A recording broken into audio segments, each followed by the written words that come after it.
Hi sir. हाँ okay बेटा welcome. ठीक आहे. अच्छा तर आता हे जे वाक्य आहे ना शोधा बरं याच्यामध्ये मिस्टेक काय आहे ती the scenery here is beautiful यायला पाहिजे बरोबर. सिनरी जे मागे भारी दृश्य आहे ते कसं आहे बरं सुंदर आहे. द सिनरी हिअर इथे जी सिनरी आहे ती कशी आहे बरं ब्युटिफुल आहे सुंदर आहे. ठीक आहे मग इथे काय यायला पाहिजे the scenery here is beautiful.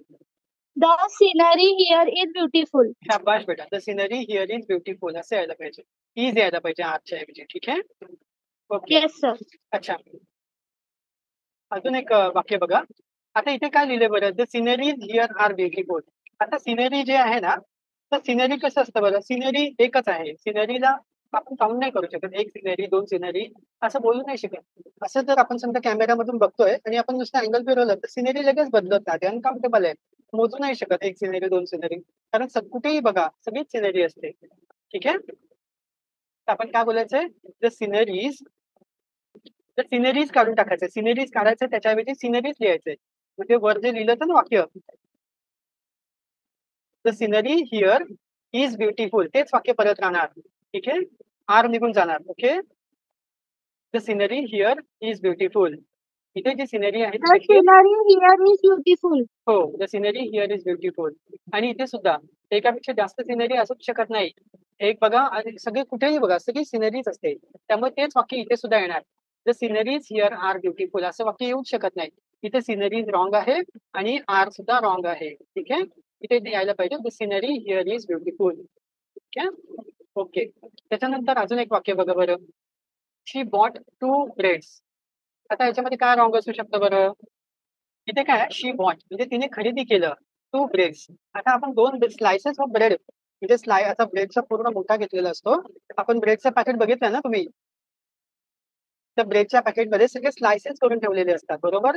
पूर्ण जो असतो ना त्याला लोफ बोलतात. लोव्स एकापेक्षा जास्त असतात तर लोव्स LOAVES लोव्स बोलतात असं लिहायला पाहिजे. She bought 2 loaves of bread. तिने ब्रेडचे 2 लोव्स म्हणजे 2 पुडे खरेदी केले. ठीक आहे किंवा स्लायसेस ऑफ ब्रेड बोलू शकतो. उदाहरणार्थ तुम्ही जेवताना 2 स्लायसेस घेतले ब्रेडचे कारण ब्रेड पुड्यामधले 2 स्लायसेस घेतले आणि त्याला मस्का लावून खाल्ला तर तुम्ही काय बोलणार आय टूक म्हणजे मी घेतलं किंवा आय हॅव टेकन मी घेतलेलं आहे. I have taken 2 slices of bread म्हणजे ब्रेडचे 2 स्लायसेस घेतले. ठीक आहे आता ह्याच्यामध्ये मिस्टेक शोधा बरं. There is a books on the table. There is a book आहे की बुक्स आहे म्हणजे टेबलावर एक पुस्तक आहे. देअर इज हा सपोर्टिंग आपण म्हणून वापरतो. There is a book on the table टेबलावर एक पुस्तक आहे टेबलावर एक वही आहे. There is a notebook on the table. तर इथे जे आहे एकापेक्षा जास्त जर असतील तर इथे आपण इज आणि अ वापरायला पाहिजे का. इज म्हणजे आहे अ म्हणजे एक. There is a books on the table टेबलावर एक पुस्तके आहेत असं आपण बोलतो का नाही. टेबलावर एक पुस्तक आहे किंवा टेबलावर अनेक पुस्तके आहेत असं आपण बोलतो. तर there are books on the table किंवा there is a book on the table असं बोलायला पाहिजे. एस चुकीचं आहे की नाही. Yes sir. बोला बरं बुक्स चुकीचं एस लागला तो चुकीचा आहे की नाही. Yes sir. हो there are book on the table. There are इथे इज आणि अ काढून टाकायचं आणि त्याच्या जागी लिहायचं are. There are yes sir. Books on the table म्हणजे टेबलावर पुस्तके आहेत ओके. किंवा there is a book S काढून टाकायचा. There is a book on the table टेबलावर एक पुस्तक आहे असं आपण बोलायचं. ठीक आहे अच्छा आता तुम्हाला एक वाक्य दिलं समजा I have an exam tomorrow. Exam म्हणजे तुमची परीक्षा असते बरोबर. परीक्षेमध्ये खूप सारे पेपर असतात वेगवेगळे सब्जेक्टचे वेगवेगळे पेपर असतात बरोबर. I have an exam tomorrow मला उद्या परीक्षा आहे. एकाच दिवसाची परीक्षा असते का तुमची ही 4-5-6 दिवसाची परीक्षा असते. भरपूर असतात सर एक. बरोबर बरोबर ठीक आहे. तर इथे तुम्हाला इथे एक्झाम नाही बोलायचंय. I have an exam tomorrow उद्या माझी परीक्षा आहे असं नाही बोलायचंय. परीक्षा तर तुमची पुढच्या आठवड्यात आहे. I have an exam next week पुढच्या आठवड्यात माझी परीक्षा आहे. परंतु एन एक्झामच्या ऐवजी तुम्हाला बोलायला पाहिजे अ टेस्ट. उद्या माझी एक कसोटी आहे एक टेस्ट आहे म्हणजे एका पेपरची टेस्ट पेपर म्हणजे एक टेस्ट पेपर आहे. परवा एक टेस्ट पेपर आहे त्याच्यानंतर एक टेस्ट पेपर आहे. असं करत करत सगळे टेस्ट पेपर मिळून तुमची एक्झाम बनते बरोबर. काय बोलायला पाहिजे I have a test tomorrow. I have a test tomorrow. हो I have a test tomorrow. ठीक आहे आणि तुमचं वाक्य तुम्ही असं लिहायचं I have a test tomorrow. I have a test tomorrow. Test म्हणजे तुमची चाचणी आहे परीक्षा आहे. I have a test tomorrow. ठीक आहे. आता त्याच्यानंतर अजून एक वाक्य बघा बरं. आता useful, this is useful book की दिस इज अन युजफुल बुक, ही एक उपयुक्त पुस्तक आहे. तर युजफुल जो वापरला आहे आपण, युजफुल शब्द जो आहे य आहे ना त्याचं प्रोनाउन्सिएशन, भले त्याचं स्पेलिंग यू ने स्टार्ट झालेलं आहे, परंतु आपण य बोलतो ना युजफुल. ठीक आहे. तर आपण काय बोलायला पाहिजे, this is a useful book, and नाही बोलायला पाहिजे, बरोबर. युजफुल. तर इथे Yes, sir. य य आहे ना, य युजफुल असं आपण बोलतो. This is a useful book. And नाही बोलू शकत. अँड कधी बोलतो, जर आपण हे जे युजफुल ऍडजेक्टिव्ह जो आहे ना, तो जर AEIOU ह्या इंग्लिश शब्दाने स्टार्ट असतात, त्याचं प्रोनाउन्सिएशन सुद्धा AEIOU असं असतं, आणि तरच आपण त्याच्या आधी अँड लावला असता. ठीक आहे. This is an apple. ठीक आहे. म्हणजे हा एक सफरचंद आहे, तर तिथे अन ऍपल बोलू शकतो, परंतु इथे काय आहे, तिथे युजफुल आहे, युजफुल तिथे यू आहे, त्यामुळे तिथे अन नाही बोलायचं, तिथे अ बोलायचं आहे. This is a useful book. ठीक आहे. समजलं तुम्हाला? Yes, sir. बोलून दाखवा वाक्य. This is a useful book. हो बरोबर. ठीक आहे. अच्छा, आता इथे बरं बघा बरं एक वाक्य काय आहे, आणि लिहिता की नाही तुम्ही साइड बाय साइड? ठीक आहे. इथे एक वाक्य बघा बरं. Yes, sir. He is a best player. He is a best player म्हणजे तो एक सर्वात चांगला प्लेयर आहे. तर ते बेस्टचा अर्थ काय? बेस्ट म्हणजे सर्वात चांगला, एकमेव आहे तो. तुमच्या वर्गामध्ये एखादा जर सर्वात चांगला प्लेयर असेल चेसचा किंवा कोणत्या कॅरमचा किंवा कशाचा, तुम्ही स्वतः जर बेस्ट प्लेयर असाल कॅरमची, तर तुम्ही बोलणार I am the best player, की आय एम बेस्ट प्लेयर, की I am a best player. तुम्ही बोलायला Sir, पाहिजे. the येणार. द येणार, तिथे अ नाही येणार. I am a good player बोलू शकते. I am a good player, I am a good chess player असं बोलू शकता. I am a good chess player. ठीक आहे.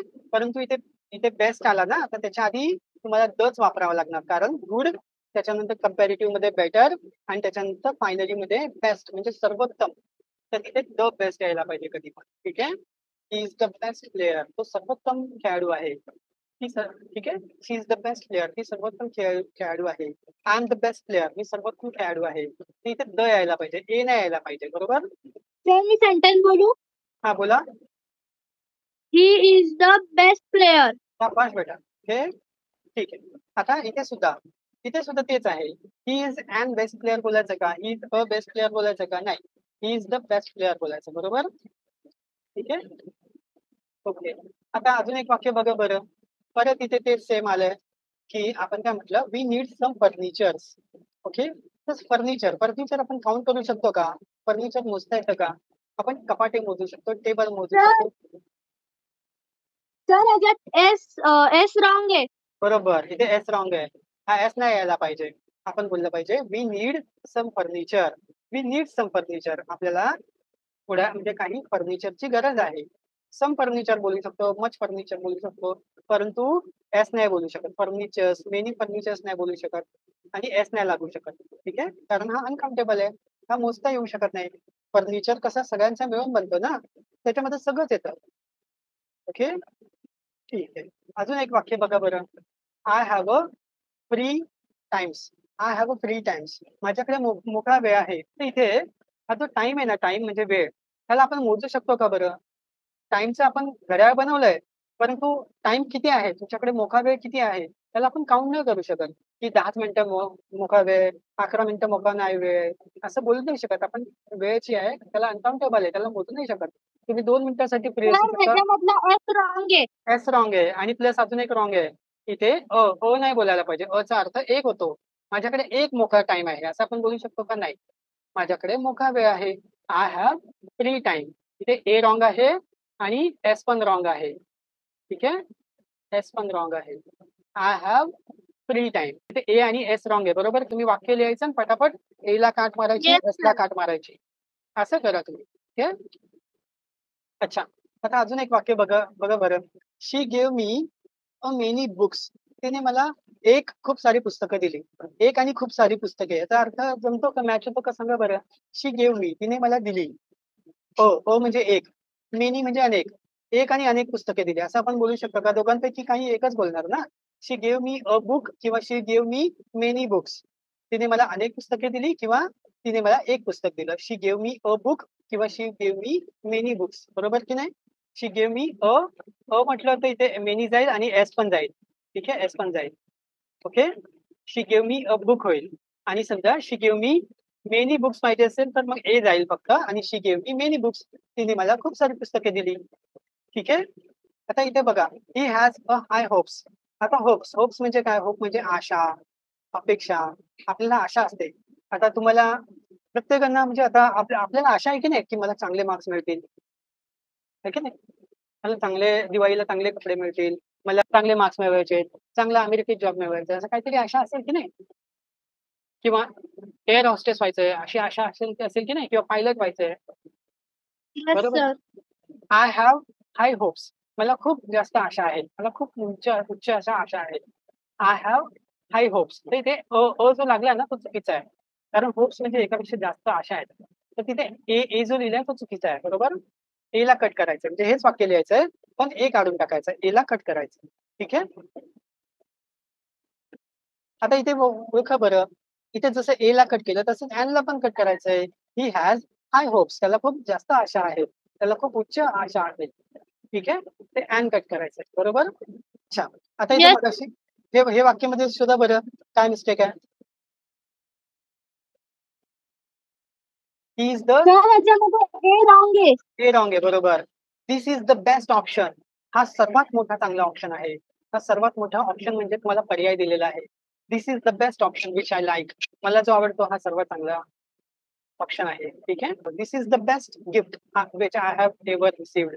म्हणजे मला आजपर्यंत मिळालेलं सर्वात चांगलं बेस्ट सर्वोत्तम असं गिफ्ट आहे. This is the best gift. This is a good option असं आपण बोलू शकतो. This is a good option. Good option हा एक चांगला ऑप्शन आहे असं आपण बोलू शकतो. This is a good option.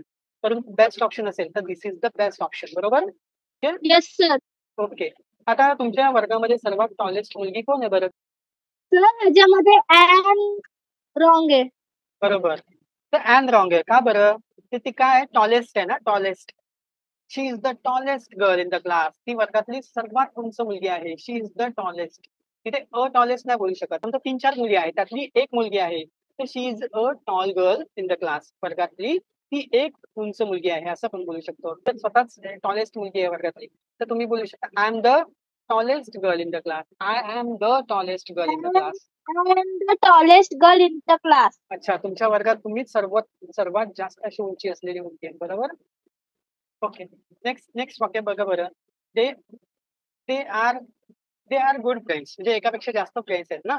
तर दे आर गुड फ्रेंड्स बोलायला पाहिजे का they are a good friend? He is a good friend of mind. तो माझा एक चांगला मित्र आहे. He is a good friend of mind. तो माझा एक चांगला मित्र आहे असं आपण बोलू शकतो. She is a good friend Sir, of. ह्याच्यामध्ये ए रॉंग आहे. ते रॉंग आहे. बरोबर. तर दे आर गुड फ्रेंड्स. ते चांगले मित्र आहेत किंवा त्या चांगल्या मैत्रिणी आहेत किंवा ते चांगले मित्र-मैत्रिणी आहेत. तर दे आर गुड फ्रेंड्स. त्याच्यामध्ये हे रॉंग आहे. तर तुम्ही वाक्य लिहायचं पटापट. दे आर गुड फ्रेंड्स आणि अ जो लिहिला त्याच्यावर काट मारा. They are a good friends मध्ये ए वर काट मारा आणि तुमचं वाक्य करेक्ट काय असेल? दे आर गुड फ्रेंड्स असं लिहायचंय पटापट तुम्हाला. ठीक आहे. आता इथे काय लिहिलंय? She has a little friends. She has a little friends. तिला थोडेसेच मित्र-मैत्रिणी आहेत. तर इथे जे हॅज अ लिटल फ्रेंड्स लिहिलंय तर ते बरोबर आहे का बरं? लिटल शब्द Sir, ह्याच्यामध्ये पण ए रॉंग आहे. अच्छा. ए रॉंग नाहीये. इथे लिटल रॉंग आहे. का सांगू का? इथे लिटलचा अर्थ काय? लिटल म्हणजे जर समजा जे अनकाउंटेबल आहे. आता फ्रेंड्स काउंटेबल आहेत की नाही? फ्रेंड्स काउंटेबल आहेत ना. मित्र-मैत्रिणी मोजता येतात. किती येते? आहे की नाही? Yes, sir. परंतु मग तुम्ही काय बोलू शकता? तिचे जर मित्र-मैत्रिणी कमी आहेत.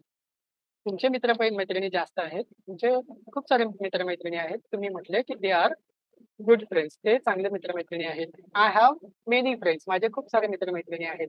आणि तुम्हाला सांगायचं तिच्या कमी मित्र-मैत्रिणी आहेत. तर शी हॅज अ फ्यू फ्रेंड्स बोलायला पाहिजे. कारण लिटल हा शब्द जो आहे ना अनकाउंटेबल साठी वापरला जातो. समजा ऑइल आहे, हे काही आहे टाईम. माझ्याकडे खूप कमी वेळ आहे. I have a little time असं आपण बोलू शकतो. परंतु तुम्ही तुमचे जे काउंटेबल आहेत, मित्र-मैत्रिणी काउंटेबल आहे, तर तिथे लिटल नाही बोलायचं. तिथे तुम्हाला बोलायचंय फ्यू. म्हणजे बोलायचंय I have a few friends. I have a few friends. I have a few friends. ठीक आहे. Few FEW. I have a few friends. ठीक आहे. She has a few friends. She has a few friends. तिचे खूप कमी मित्र-मैत्रिणी आहेत. तर अ फ्यू हा येतो शब्द. हा एक म्हणजे हा एक फ्रेजच आहे. A few. अ फ्यू म्हणजे सुद्धा कमी आणि फ्यू म्हणजे सुद्धा कमी. अ फ्यू म्हणजे काय, की मोजण्यासारखं म्हणजे असे थोडेसे का होईना, कमी का होईना, पण तिचे मित्र-मैत्रिणी आहेत. म्हणजे तुम्ही सॅटिस्फाईड आहात. तर तिथे अ फ्यू बोलायला पाहिजे. शी हॅज अ फ्यू फ्रेंड्स. तिला चांगले मित्र-मैत्रिणी आहेत. पुढे मित्र-मैत्रिणी आहेत. शी हॅज अ फ्यू फ्रेंड्स. बरोबर? Has a few friends. Sir, she has a few friends. शाबास. आणि तुमच्याकडे तुमच्या जास्त मैत्रिणी असेल तर तुम्ही काय बोलणार? I have many friends. अच्छा. आता प्रॉब्लेम, समस्या. ठीक आहे. प्रॉब्लेम जे असतात ना, समस्या, त्या काउंटेबल असतात ऍक्च्युअली. आपण समस्या काउंट करू शकतो. मोजा बरं तुम्हाला काय काय समस्या आहे. तर तुमच्या समस्या तुम्ही लिस्ट बनवली, की मला काय समस्या आहे, मला इंग्लिशमध्ये बोलण्याची समस्या आहे, मला इंग्लिशचा ग्रामरची समस्या आहे, मला फटाफट बोलण्याची म्हणजे स्पीडमध्ये बोलण्याची समस्या आहे, मला व्होकॅब्युलरी कमी आहे त्याची समस्या आहे, मला म्हणजे कॉमन म्हणजे हे जे मिस्टेक्स जे होतात, ते मिस्टेक्स आणि करेक्शन्स काय आहेत त्याच्या बाबतीमध्ये माहित नाही, ती समस्या आहे. ती तुम्ही लिस्ट बनवली, तर त्या समस्या आपण सॉल्व्ह करू शकतो. तर तुम्ही काय बोलू शकता, तुमच्या जर काही समस्या आहेत, तुम्हाला बरेच प्रॉब्लेम्स आहेत, बऱ्याच समस्या आहेत, तर तुम्ही बोलणार आय हॅव मेनी प्रॉब्लेम्स. मला खूप साऱ्या समस्या आहेत. ठीक आहे.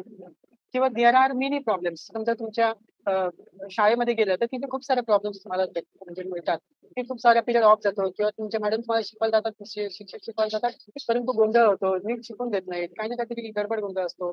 तर तुम्ही काय बोलू शकता, there are many problems in the school किंवा there are many problems while teaching. ठीक आहे. ते देअर आर मेनी प्रॉब्लेम्स, तिथे खूप साऱ्या समस्या आहेत. ओके, असं बोलू शकतो. पण मच नाही बोलू शकत. मच हा मच कोणासाठी, अनकम्फर्टेबल साठी वापरायचा आहे. मेनी हा कम्फर्टेबल साठी वापरायचा आहे. ठीक आहे. मग काय बोलायचंय, there are There are many problems. शाबास. There are many problems. तिथे खूप साऱ्या समस्या आहेत. खूप साऱ्या समस्या आहेत. There are many problems. ठीक आहे. असं आपण बोलतो. अच्छा. आता याच्यामध्ये शोधा बरं, ही हॅज अ लॉट ऑफ, काय मिस्टेक असू शकते बरं याच्यामध्ये? Sir, ह्याच्यामध्ये S आणि A wrong आहे. नाही बेटा, अ लॉट ऑफ हा एक शब्दच आहे. त्याला फ्रेज बोलतात. हा एक शब्द आहे. अ लॉट ऑफ, अ फ्यू हा एक शब्द आहे बेटा. याचा अर्थ आहे अ लॉट ऑफ म्हणजे खूप साऱ्या, अ फ्यू म्हणजे थोडेसे. ठीक आहे. पण लिटल म्हणजे काय, लिटल अनकाउंटेबल साठी वापरतो आणि लिटलचा अर्थ आहे कमी, आणि अ लॉट ऑफ म्हणजे जास्त, हा अनकाउंटेबल साठी वापरला जातो. ठीक आहे. आणि फ्यू म्हणजे काउंटेबल साठी वापरतो आपण. फ्यू म्हणजे कमी आणि मेनी म्हणजे जास्त, काउंटेबल साठी वापरतो. बरोबर की नाही? अ लॉट ऑफ अनकाउंटेबल साठी वापरतो. मच अनकाउंटेबल साठी वापरतो. अ लॉट ऑफ म्हणजे खूप सारं, मच म्हणजे खूप सारं, पण अनकाउंटेबल साठी, मोजता येत नाही अशा गोष्टींसाठी. आणि फ्यू, फ्यू म्हणजे लिटल, लिटल म्हणजे कमी, म्हणजे अनकाउंटेबल साठी लिटल वापरायचं. परंतु जे काउंटेबल आहे तिथे काय बोलायचं, मेनी. मेनी म्हणजे भरपूर. आणि अ फ्यू, अ फ्यू म्हणजे थोडेसे. ठीक आहे. अ फ्यू म्हणजे थोडेसे. आता इथे वर्क आहे. वर्क, वर्क म्हणजे काम. आपण काम मोजू शकतो का? तुम्हाला किती काम पेंडिंग आहे माहिती आहे का? काउंट करू शकतो का? नाही करू शकत. ठीक आहे. तुमचे टास्क भरपूर असू शकतात, परंतु वर्क, होमवर्क आहे. I have a lot of homework. मला खूप सारा अभ्यास आहे. बरोबर की नाही? मोजला का तुम्हाला माहिती आहे का किती आहे? करायला गेलं तर कळतं ना किती अभ्यास आहे. खूप साऱ्या एक्झाम्पल्स आहेत. त्या एक्झाम्पल्सचे सोल्युशन्स बघायचे आहेत. तुम्हाला खूप सारे होमवर्क दिलेला आहे. रिटर्न तुम्हाला कंप्लीट करायचं आहे. रायटिंग कंप्लीट करायचं. खूप सारं रीडिंग बाकी आहे. खूप सारे तुम्हाला प्रॉब्लेम्स आणखीन एक्स्ट्रा दिलेत आणि त्याचे तुम्हाला सोल्युशन्स करायचे आहेत. तर तुम्ही काय बोलू शकता, I have a lot of homework. मला खूप सारा होमवर्क आहे.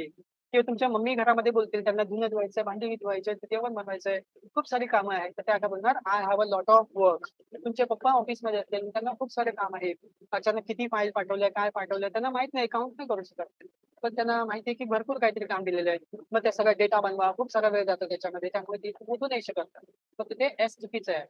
तिथे टास्क असू शकतात वेगवेगळे टास्क, परंतु वर्क, वर्क म्हणजे काम, होमवर्क म्हणजे घरी दिलेला अभ्यास. तर तुम्ही बोलू शकता I have a lot of homework. तुमची मम्मी बोलू शकते I have a lot of house work किंवा हाऊस होल्ड वर्क किंवा जे वर्क बोलू शकतात म्हणजे काम आहे. ते पप्पा पण बोलू शकतात मला ऑफिसमध्ये खूप सारं काम आहे. I have a lot of work at office. ठीक आहे. ऑफिसमध्ये खूप सारे काम आहे.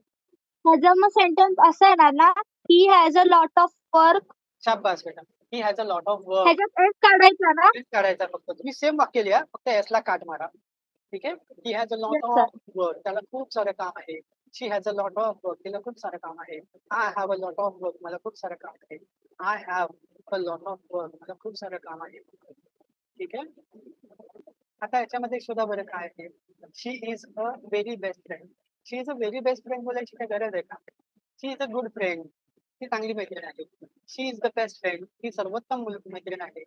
असं बोलू शकतो आपण. पण she is a very good friend correct आहे का? She is a very good friend बोलू शकतो. ती खूप चांगली मैत्रीण आहे. पण she is a very best friend नाही बोलू शकत. She is the best friend. ही सर्वात चांगली मैत्रीण बोलू शकतो. She is the best friend. पण she is a very good friend. She is a very good friend. इथे गुड यायला पाहिजे बेस्ट ऐवजी. She is a very good friend. ही खूप चांगली मैत्रीण आहे.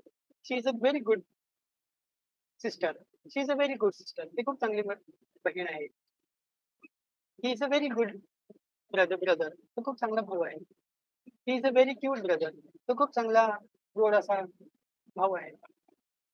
She is a very best. She is a very best नाही बोलू शकत. She is the best friend बोलू शकतो. She is the best friend किंवा she is a very good friend. She is a ही एक व्हेरी गुड.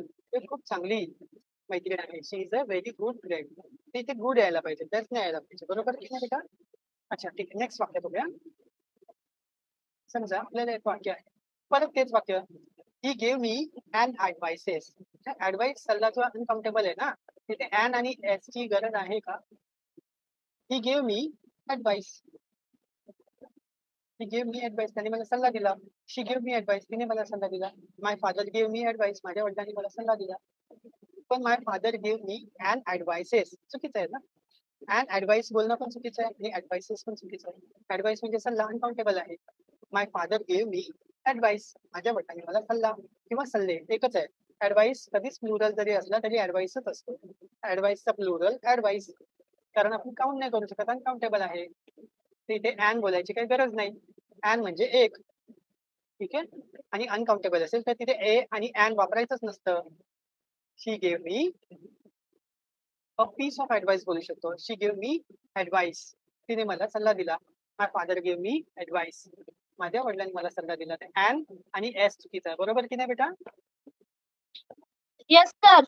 मग पटकन वाक्य लिहा. He gave me and advices. तर तिथे अँड ला काट मारा आणि एस ला पण काट मारा. ही गेव मी ऍडवाइस. ठीक आहे. समजला का बेटा? हे वाक्य सांगता सांगता फटाफट Yes, लिहून sir. घ्यायचं. ठीक. आता इथे पण एक वाक्य बघा. There is. आता इथे काय लिहिलंय? देअर इज म्हणजे तिथे आहे. तिथे आहे. There is. देअर आर म्हणजे तिथे आहेत एकापेक्षा जास्त. देअर इज म्हणजे तिथे आहे एखादा कोणीतरी आहे. देअर इज आणि देअर आर म्हणजे तिथे आहेत एकापेक्षा जास्त काहीतरी आहे. काय बरं तिथे? Many students in the class म्हणजे वर्गामध्ये खूप सारे मित्रमैत्रिणी आहेत. वर्गामध्ये खूप सारे विद्यार्थी आहेत. वर्गामध्ये खूप सारे विद्यार्थिनी आहेत. वर्गामध्ये बरेच विद्यार्थी विद्यार्थिनी आहेत. तर इथे there is many students in the class बोलायला पाहिजे का there are many students in the class बोललं पाहिजे बरं? There are many students in the class. शाबाश. तर ते इजला तुम्ही असं लिहायचं वाक्य. There is many students in the class. परंतु इजला काट मारायची त्याच्यावर पटकन लिहायचं. There are many students in the class. म्हणजे वर्गात बरेच विद्यार्थी विद्यार्थिनी आहेत. स्टुडंट्स म्हणजे एकापेक्षा जास्त विद्यार्थी विद्यार्थिनी. मुलं पण आहेत, मुली पण आहेत. ठीक आहे. ओके. आता अजून एक वाक्य बघा बरं.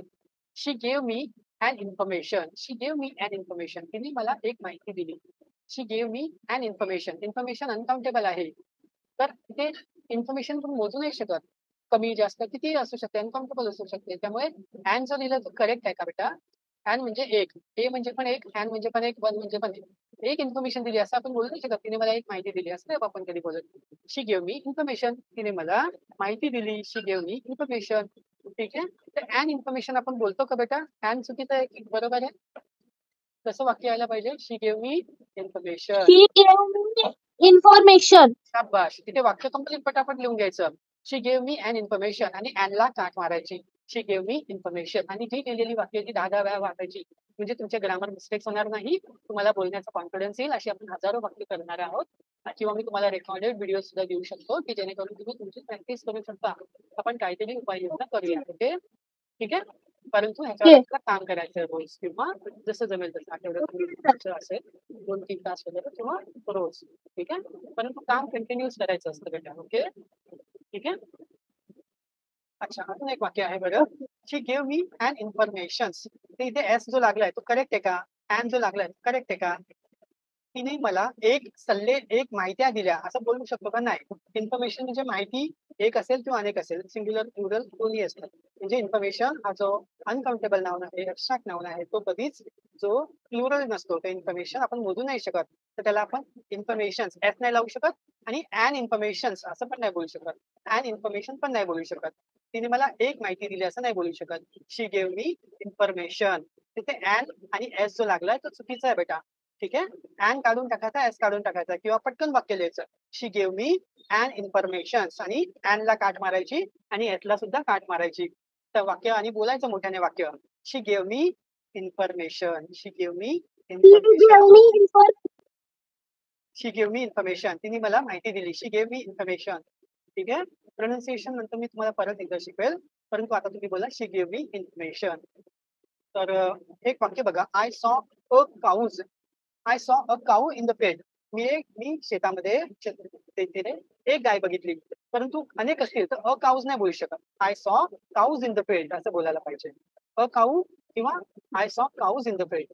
I saw a cow in the field किंवा I saw काऊज in the field. ठीक आहे. आय सॉ अ काऊ इथे एस असेल तर एसला काट मारायची आणि I saw a cow in the field किंवा I saw काऊज in the field इथे ए ला काट मारायची. हे रॉंग आहे. हे इनकरेक्ट आहे. बरोबर. तसे तुम्ही दोन प्रकारचे वाक्य तुम्हाला जे बोलायचं त्या हिशोबाने बोलायचं.